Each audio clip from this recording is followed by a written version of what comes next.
Hallo und herzlich willkommen zu einer weiteren Folge von Citywire Deutschland. Heute habe ich wieder bei mir Ole Hansen. Er ist Head of Commodity Strategy bei der Saxo Bank in Dänemark. Wir hatten Ole bei uns auf der Plattform zur Mitte des Jahres. Und jetzt freue ich mich, ihn ein weiteres Mal bei uns begrüßen zu dürfen. Ole, hey, how are you? How have you been since we spoke last time? Vielen Dank, Lucas. I'm very well, thank you very much. It's been a very crazy year, no doubt. Lots of different things going on, not only on the macro space, but obviously also across the world of commodities. So we're approaching the year end with a very mixed picture.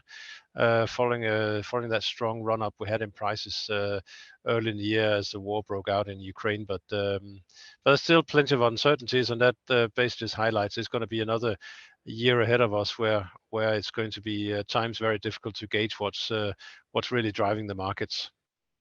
Exactly. I mean, I can remember last time we spoke, we basically focused our discussion on this cyclical bull market in the commodity complex. Now we see that we really see slowing economic growth. We can see this in the proxy of the PMI forecast, new orders.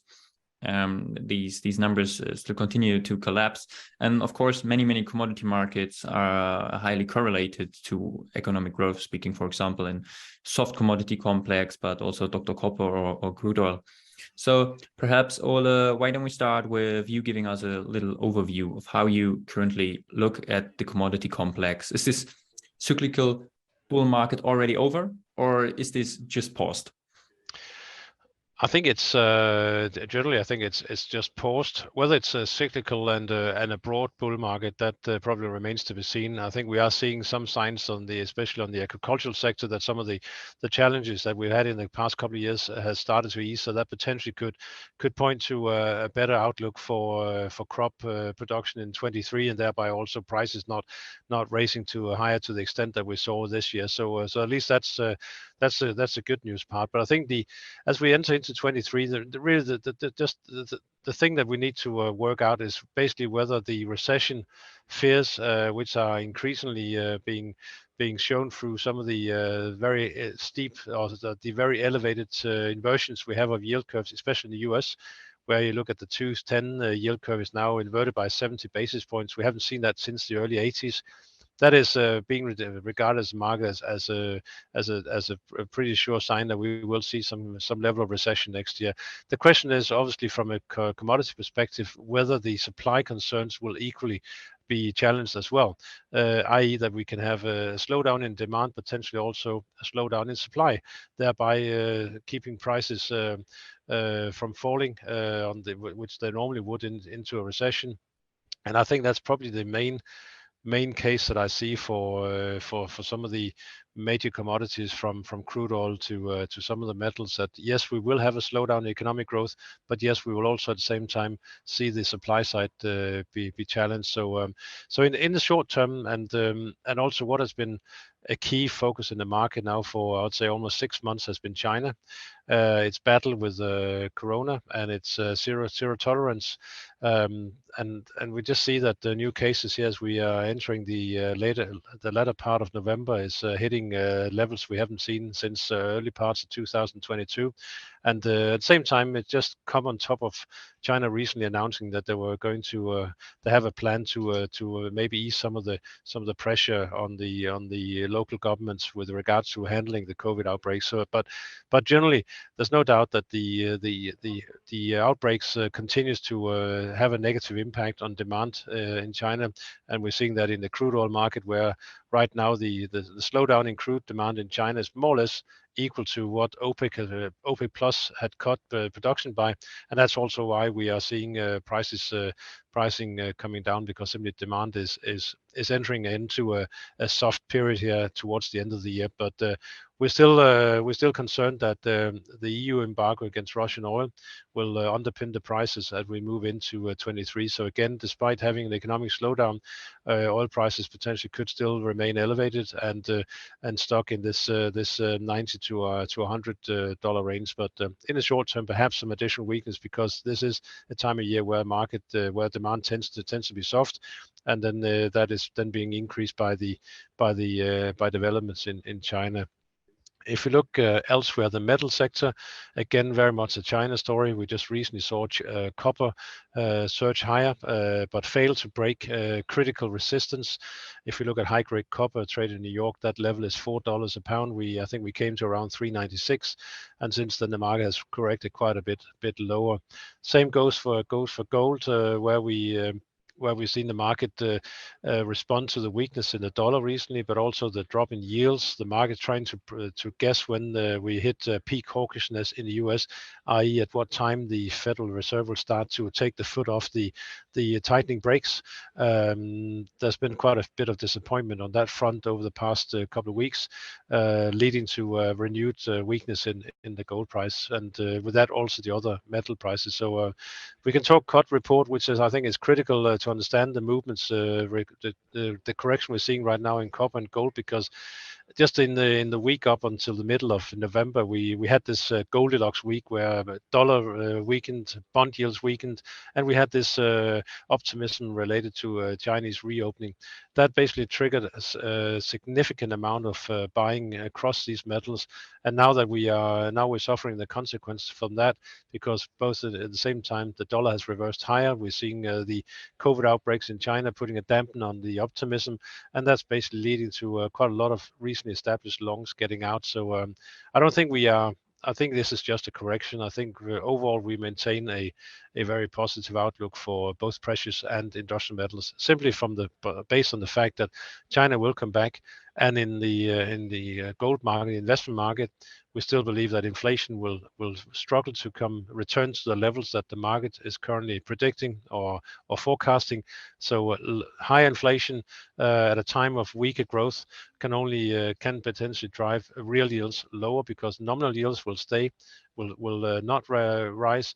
At the same time, if the underlying inflation starts to move higher, then real yields will come down. Together with a weaker dollar, that is our main reason for believing that the gold prices will move higher next year.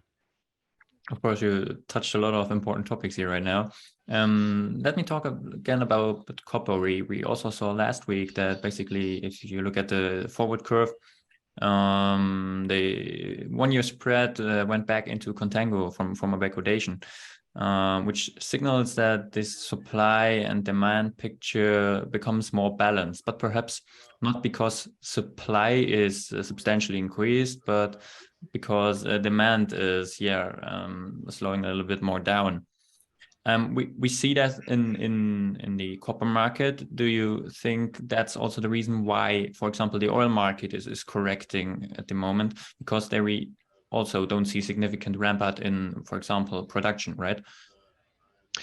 That is a challenge, and you're absolutely right. And copper is actually facing quite a bit of a strange near-term future, because if you look at some of the forecasts, I was just reading some of the forecasts that are starting to emerge from some of the major banks, and it's just amazing what the discrepancy I see in forecasts. Some are seeing copper substantially higher, some are seeing them quite a bit lower. So it really just goes to show that there's no consensus in this market right now. But the reason for calling it low is obviously the recession fears, and on top of that also the fact that we are fully aware that there will be additional mine supply that comes online in 23, and that will add to the supply side.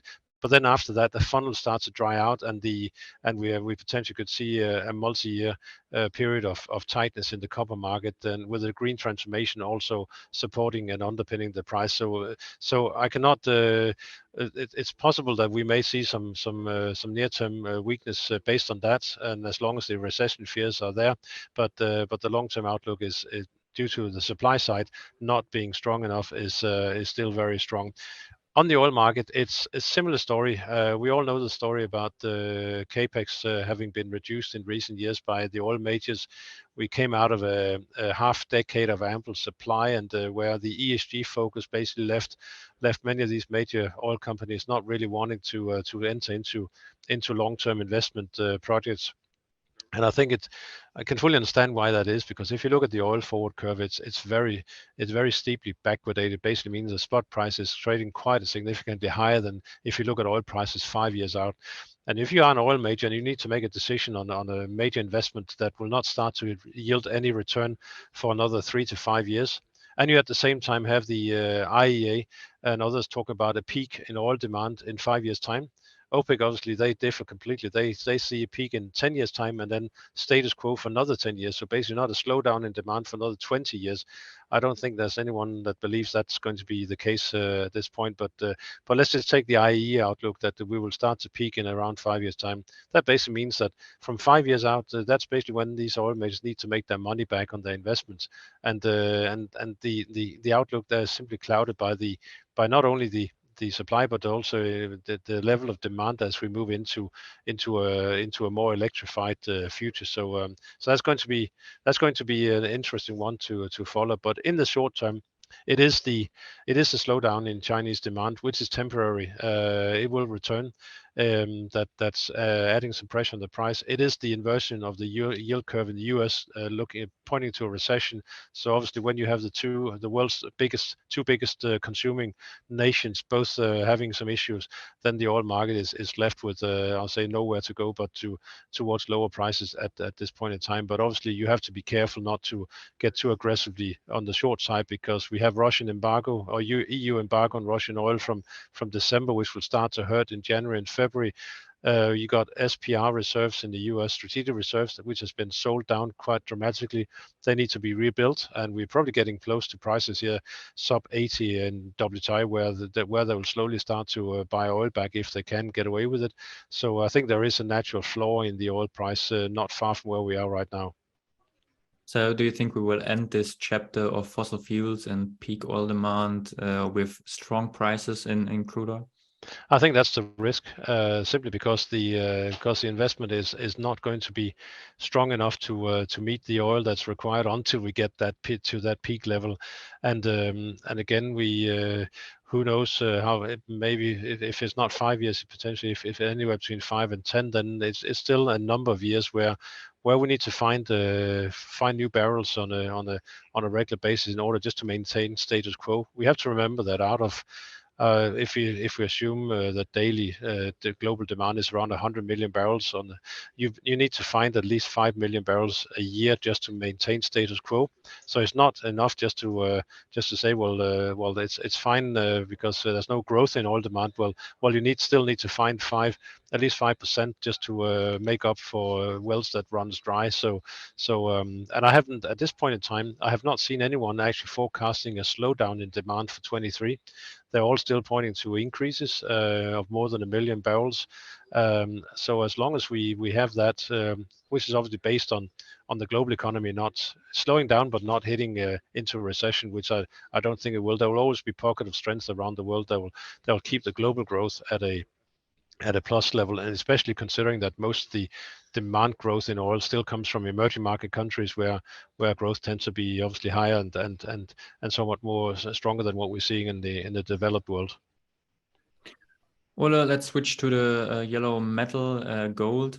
I just before our interview looked up some hard facts, looked at the seasonality, which is looking actually pretty promising. Gold tends to perform better towards the end of a year and starting into the new year. On the other hand, commercials or hedgers basically have a large short position in gold. Looks like they bought heavily into gold at this moment. So this position is not positive yet, but it's very elevated. What's your current base case for gold? Well, that it's trying to find the floor, and I think we probably have found it already. That triple low that we have below the market, which was established over the past 6 months, I think that's a pretty solid level by now. What is just above 1600? We did see that very strong run up in recent weeks, being rejected just below that 1800 level. So a couple of things, observations. I think it's important for what we've seen so far this year. Obviously, it's been a challenging year for gold. I'm just looking down on my screen now because in dollar terms, we're down 4%. But if you look in most other currencies, especially in the euro, we're up around 5%. And then at the same time, if you look at the performance in bonds and in stocks, then gold as a hedge has actually done really well. So that's one thing. And then we have the whole debate about real yields, because real yields right now has seen the biggest and most dramatic jump probably since the 80s this year, and at the current level in U.S. real yields basically could is one of the reasons why some are still calling for lower gold prices, saying that well it's basically too expensive by anywhere between $200 and $300. I will argue against that simply because that the real yield is known. We know what level it is, and if gold was expensive relatively, we would have seen that reaction already. So what's been keeping gold from falling out of bed this past 6 months when real yields surged higher? That's basically, I would say, central banks. We saw in the Q3 update from the World Gold Council that central banks bought a record 400 plus tons during the third quarter. At the same time, and that was a quarter where gold lost 8% of its value. At the same time, that quarter we saw ETF holdings by private investors and funds and so on drop by more than 200 tons. But generally, the central bank buying outnumbered almost 2 to 1 the selling that we saw from investors as gold prices dropped. And I think that kind of buying is not just going to go away. We're seeing some of the central banks that bought has not been named, but it's probably those with a massive amount of dollar revenues. It could be an oil-rich Gulf state, probably Russia, probably China, countries that wants to move away from dollar dependency. Being a key driver for that. But where do we go from here? We have to remember gold tends to not do well if there's a strong belief in the central banks. And so far this year, we've had a strong belief in the central bank's ability to bring inflation under control. We've seen that through the surge in real yields, because nominal yields have been going higher, but inflation has stayed low, so real yields has moved higher. The turning point will be the time where we potentially either hit an economic slowdown, where questions will be asked about central banks' continued willingness to hike rates, or basically simply that we hit a policy mistake where we get to a slowdown that gets to the point that they need to react in the opposite direction before inflation gets under control. And that's not the situation we've seen this year, but potentially that's what we could see next year if our expectation for longer term inflation is right, that we basically will see that inflation will end up at a higher level than where the market is pricing. We're looking for long term inflation in the 4 to 5% area, while the market is pricing it below 3% at this point. That will trigger a major repricing when and if that happens. Just from a technical perspective, right now the key level is 1786. That's the 38.2% retracement of the sell-off we had this year. As long as we stay below that, then the technical trader will say this current bounce is just a weak correction within a downtrend. So in order for that to be nullified, we need to break above that, and I'll say also the 200-day moving average. So that is really and that's just above 1800. So that's really a key area that I'm keeping an eye on for the next potential move to the upside. So this is also but as you mentioned, speculators and hedges and so on, and this has been a very, very troubled, difficult few months for speculators, almost on a continuous basis, selling the low and buying the high.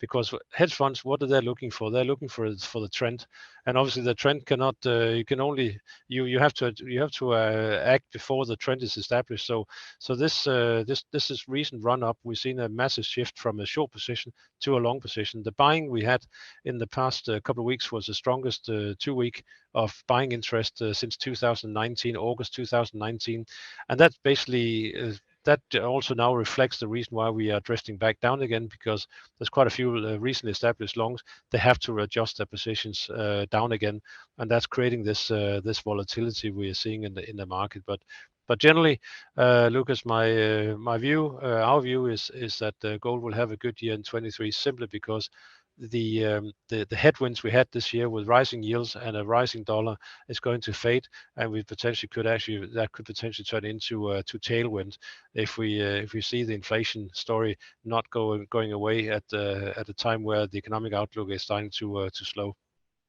Interesting. Gold in general is a very emotional commodity in the financial world, of course.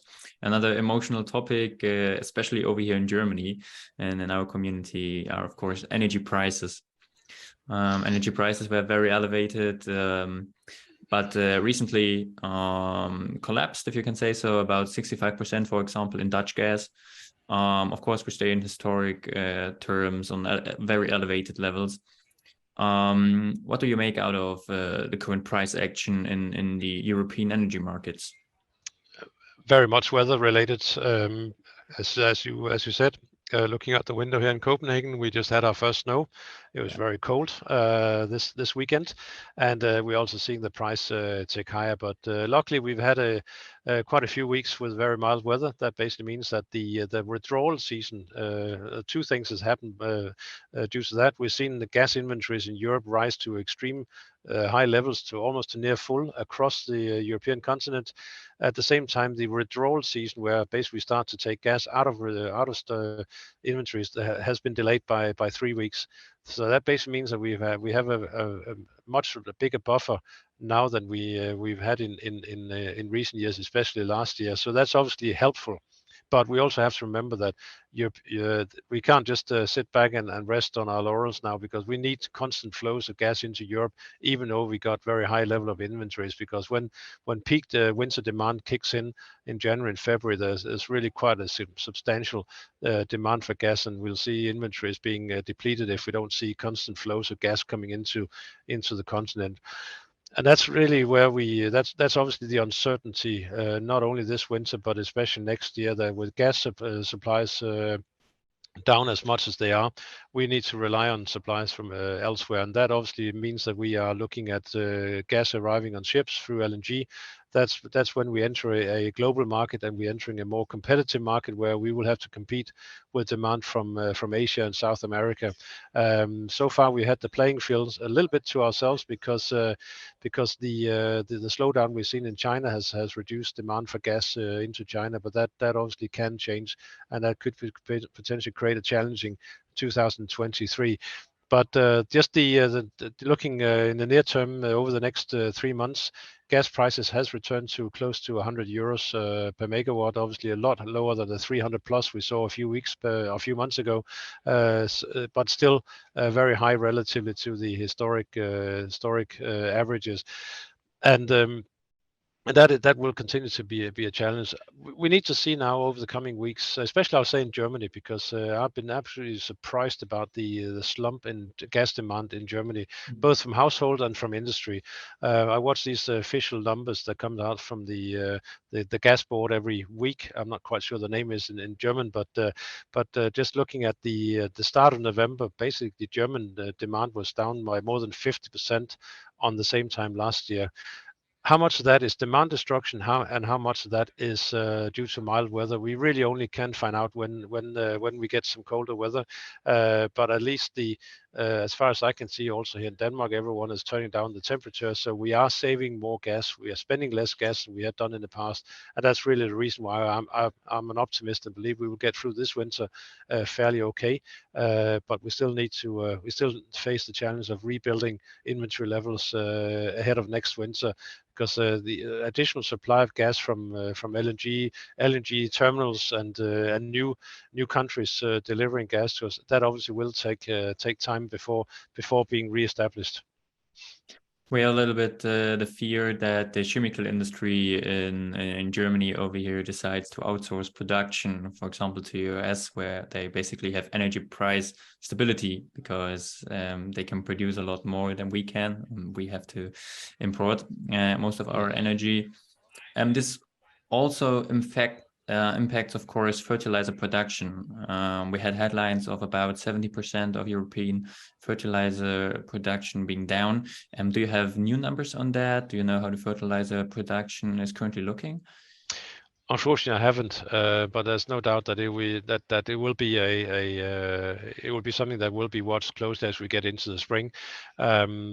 Most areas in Europe came out of this year with a reasonably good harvest, so basically crop farmers have a decent bank balance, as far as I can see, especially in Northern Europe. So they have the ability to pay the higher cost, but there's also a lot of focus on the Ukraine grain corridor, because part of that negotiation with Turkey and the UN is also that Russia can export more fertilizer, and that obviously will be helpful for the global balances, and then ultimately also what we pay for it here in Europe. But production is down. The question is how much the slowdown in price to this 100 euro level has meant in terms of increasing production. But we're not. But we're most certainly not out of the woods there yet, and it potentially could be a risk. It could be a risk next year when it's not maybe perhaps in Europe, but more among poorer nations which are not major exporters of grains, but where obviously the fertilizer is needed for them in order to avoid shortages and prevent them from having to go into the global market for imports. Very interesting. With that said, let's finish off this conversation with your tip for the World Cup. I mean, like, Denmark played a great role in the last European Championship. What's your outcome for this World Cup in Qatar? Well, that's a very good question. We did actually a funny analysis the other day, where we just took some other parameters than what the market tends to use, and we had actually Holland being number one.